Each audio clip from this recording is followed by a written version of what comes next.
नमस्कार। प्रादेशिक समाचार के साथ मैं पूनम किरकेट्टा। पहले मुख्य समाचार। राज्य में पिछले 24 घंटों में मिले रिकॉर्ड 439 नए कोरोना मरीज। संक्रमितों की संख्या बढ़कर 6,682 हुई। कोविड-19 की पाबंदियों के उल्लंघन पर 2 साल की जेल के साथ 1 लाख रुपए का लगेगा जुर्माना। झारखंड संक्रामक रोग अध्यादेश 2020 को मिली मंजूरी। केंद्रीय मंत्री अमित शाह और प्रहलाद जोशी आज वृक्षारोपण अभियान के तहत रामगढ़ के बलकुदरा डंपिंग पर इको पार्क का ऑनलाइन शिलान्यास करेंगे। और राज्य सरकार मैट्रिक और इंटर परीक्षा में पहले 3 स्थान प्राप्त करने वाले टॉपरों को नकद राशि से पुरस्कृत करेगी। और अब समाचार विस्तार से। राज्य में पिछले 24 घंटों में 439 कोरोना संक्रमित मरीज मिले हैं। इनमें सबसे अधिक रांची में 125 मिले।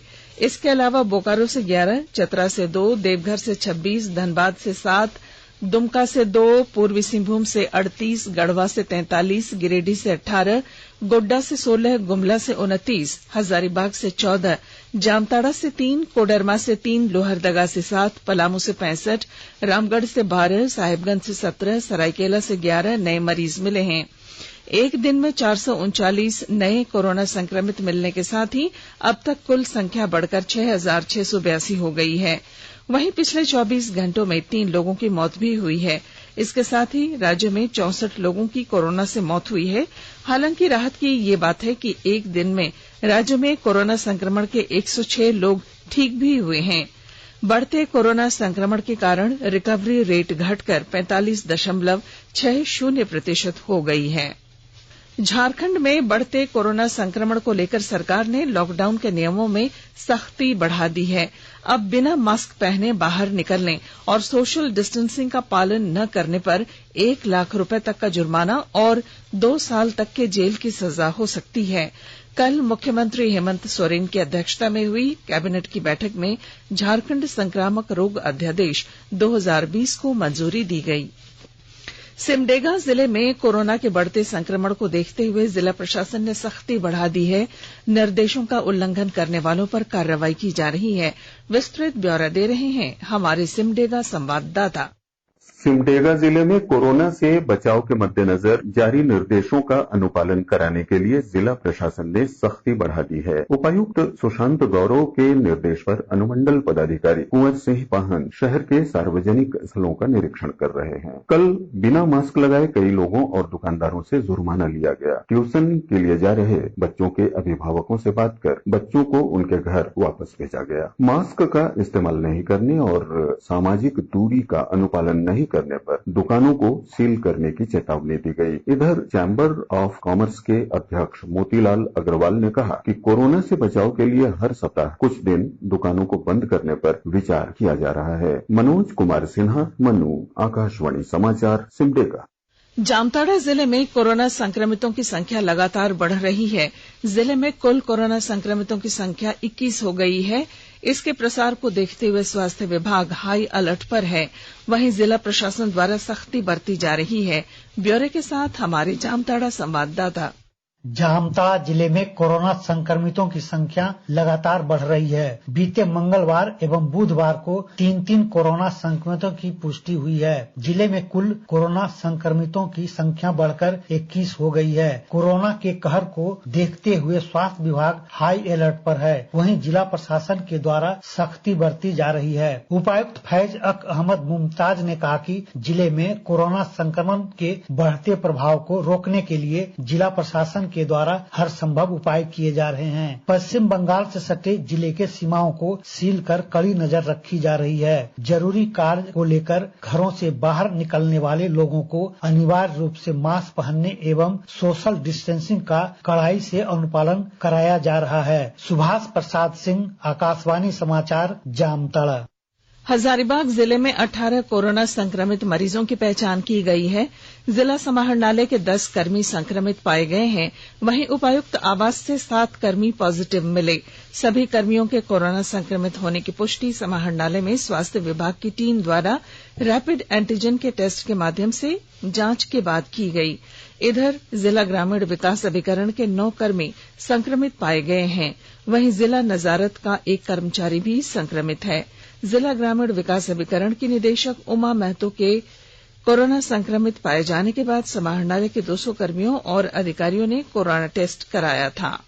स्वास्थ्य और परिवार कल्याण मंत्रालय ने लोगों को सलाह दी है कि वे नोवेल कोरोना वायरस से अपने को सुरक्षित रखने के लिए सभी बुनियादी एहतियाती उपायों का पालन करें और सामाजिक दूरी बनाए रखें। एक रिपोर्ट।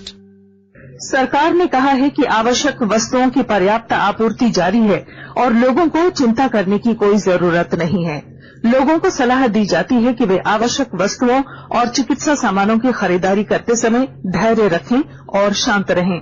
आवश्यक वस्तुओं को खरीदने के लिए बार बार बाहर निकलने से बचें। साथ ही लोगों से हाथ मिलाने और गले लगने से भी बचना चाहिए। बाजार, मेडिकल स्टोर और अस्पतालों में लोग कम से कम 1 मीटर की दूरी बनाए रखें। घर पर गैर जरूरी सामाजिक समारोह से बचा जाना चाहिए और घर पर मेहमानों को नहीं बुलाना चाहिए। लोगों को अपनी आंख, नाक और मुंह छूने से बचना चाहिए और लगातार हाथ साफ करते रहना चाहिए। हाथ को दोनों तरफ से कम 20 सेकंड तक रगड़कर धोना चाहिए। यदि कोई व्यक्ति खांसी या बुखार से पीड़ित है तो वह दूसरों के संपर्क में आने से बचे और डॉक्टर से तुरंत परामर्श ले। स्वास्थ्य मंत्रालय ने कोरोना वायरस के बारे में जानकारी के लिए एक टोल फ्री नंबर 1075 जारी किया है।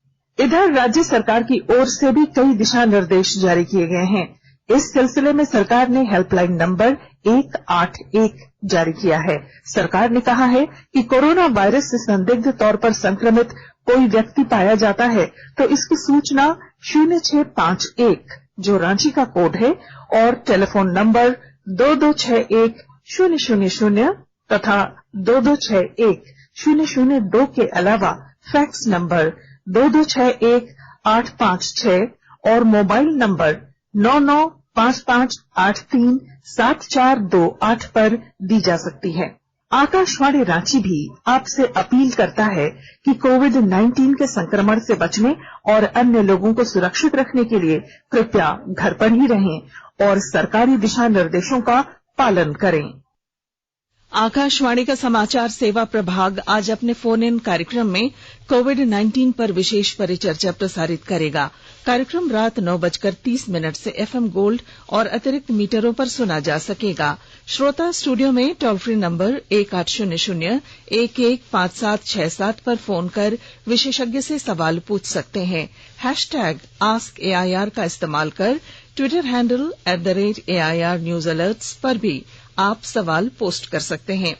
कार्यक्रम हमारी वेबसाइट newsonair.com और YouTube channel news on AIR official पर भी उपलब्ध रहेगा। Mobile app news on AIR से भी अपडेट लिए जा सकते हैं। रसायन और उर्वरक मंत्री डीवी सदानंद गौड़ा ने कहा है कि कोविड-19 महामारी के बावजूद उर्वरकों का उत्पादन और आपूर्ति पूरे देश में जारी है। उन्होंने कहा कि इस साल भी देश में उर्वरकों की कोई कमी नहीं होगी। श्री गौड़ा ने कहा कि इस वर्ष अप्रैल से जून की अवधि के दौरान उर्वरकों का कुल उत्पादन 101 लाख टन पार कर गया है, जो पिछले वर्ष की इसी अवधि की तुलना में 2.79% ज्यादा है। आकाशवाणी के ताजा तरीन समाचारों के लिए आप हमारी वेबसाइट newsonair.com पर लॉग ऑन कर सकते हैं। ताजा समाचार ट्विटर @AIR न्यूज अलर्ट्स और Facebook page all India radio news पर भी उपलब्ध हैं। आप प्रादेशिक समाचार एकांश के ट्विटर अकाउंट @AIR न्यूज _ और Facebook page AIR news Ranchi के अलावा YouTube channel regional news unit Ranchi पर भी हमारे बुलेटिन सुन सकते हैं। गृह मंत्री अमित शाह आज नई दिल्ली में वृक्षारोपण अभियान की शुरुआत करेंगे। इस अवसर पर कोयला मंत्री प्रहलाद जोशी भी उपस्थित रहेंगे। कार्यक्रम के दौरान श्री शाह 6 इको पार्क और पर्यटन स्थलों का उद्घाटन तथा शिलान्यास करेंगे। ये सभी कार्यक्रम वीडियो कॉन्फ्रेंसिंग के माध्यम से किए जाएंगे, जिसमें 10 कोयला और लिग्नाइट खदानों वाले राज्यों के 38 जिलों के 130 से अधिक क्षेत्र शामिल होंगे। वृक्षारोपण कार्यक्रम का आयोजन कोयला मंत्रालय कर रहा है, जिसमें कोयला और लिग्नाइट उपक्रम शामिल हैं। इसमें बाघमारा के BCCL एरिया 4 अंतर्गत केशलपुर कोलियरी श्रमिक कॉलोनी के निकट बनकर तैयार पारसनाथ उद्यान भी शामिल है। रामगढ़ सीसीएल बड़का सयाल क्षेत्र के भुरकंडा कोलियरी स्थित बलकुदरा डंपिंग पर आज इको पार्क का ऑनलाइन शिलान्यास किया जाएगा। ये शिलान्यास गृह मंत्री अमित शाह और कोयला मंत्री प्रहलाद जोशी करेंगे। सीसीएल का यह आयोजन वृक्षारोपण कार्यक्रम के तहत संपन्न होगा। रामगढ़ सीसीएल बड़का सयाल क्षेत्र के बुरकुंडा कोयलरी स्थित बलकुदरा डंपिंग पर सीसीएल कर्मियों के बीच करीब 100 फलदार एवं औषधीय वृक्ष दिए जाएंगे। ग्रामीणों के बीच करीब 10,000 पौधे भी बांटे जाएंगे। बड़का सयाल के महाप्रबंधक ए.के. सिंह एवं बुरकुंडा के प्रोजेक्ट ऑफिसर जितेंद्र सिंह ने संयुक्त रूप से स्थल निरीक्षण करते हुए तैयारियों का जायजा लिया।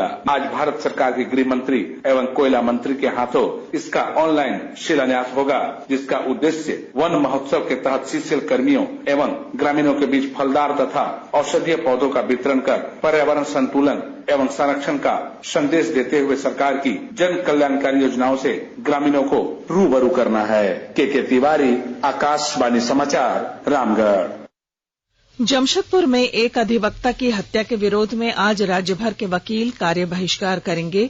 झारखंड बार काउंसिल ने कल इस संबंध में निर्णय लिया। बार काउंसिल के उपाध्यक्ष राजेश कुमार शुक्ल ने राज्य में एडवोकेट प्रोटेक्शन लागू करने की मांग की है। गुमला जिले में पेयजल स्वच्छता विभाग की समीक्षा बैठक में उपायुक्त सुशील कुमार सिन्हा ने स्वच्छ भारत मिशन के तहत शौचालय निर्माण की गति पर चिंता जताई है।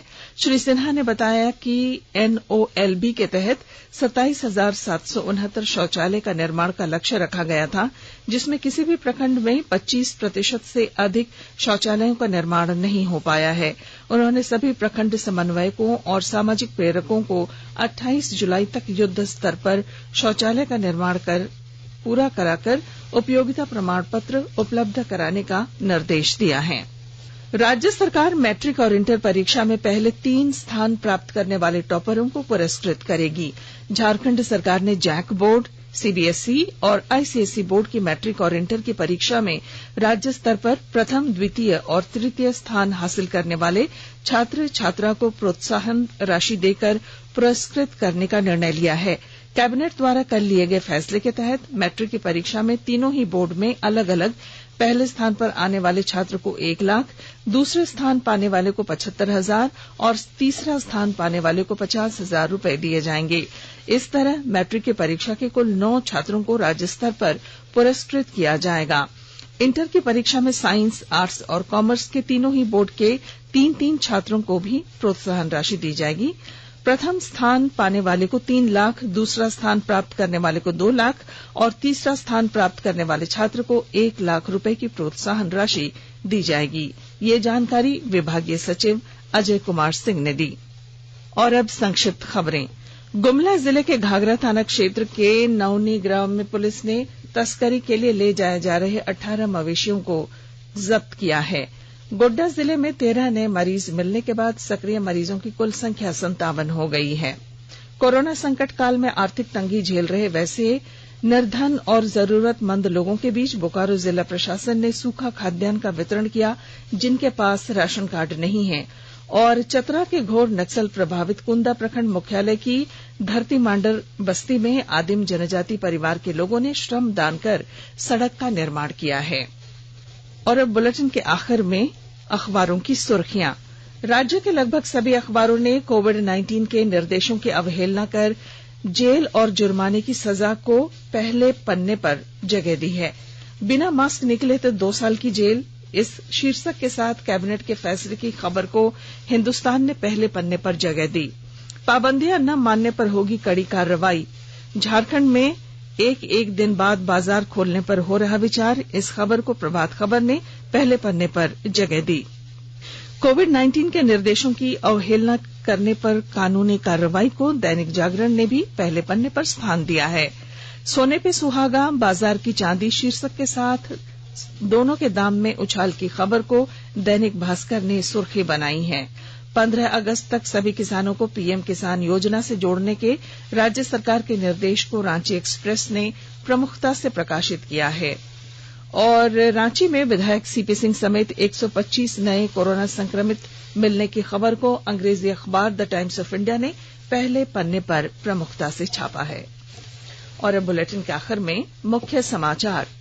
राज्य में पिछले 24 घंटों में मिले रिकॉर्ड 439 नए कोरोना मरीज। संक्रमितों की संख्या बढ़कर 6,682 हुई।